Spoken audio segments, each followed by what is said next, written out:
ការប្រមត្តទៅបានតាមអានស្ដាប់ជាមួយនឹងការអានព្រះគម្ពីរប្រចាំថ្ងៃហើយឥឡូវនេះយើងខ្ញុំក៏សូមគោរពអញ្ជើញប្រិមត្តតាមអានស្ដាប់ជាមួយនឹងការសិក្សាខ្លីៗក្នុងព្រះគម្ពីរសិលាថ្មីដូចតទៅចា៎សូម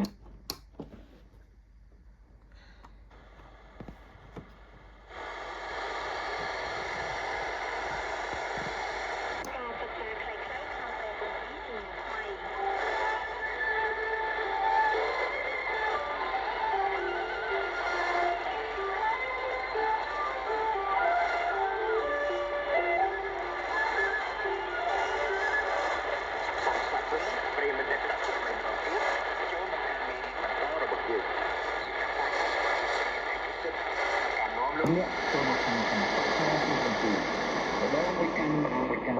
ហើយម្ដងមួយជំហានតាមរលកទឹកខាងនៃលោកសាសនាសូមចំណាយពេលជាមួយខ្ញុំឲ្យយូរទៀត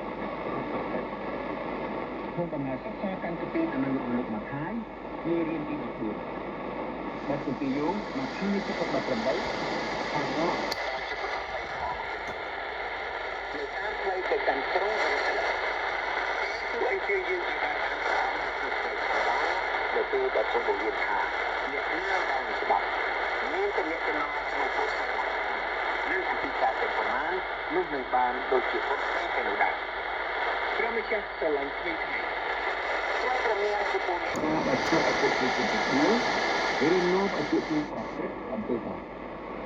ព្រះអង្គដាក់អតិភិបខ្ពស់ក្នុងការចែកចាយដំណឹងល្អជាមួយពួកគេ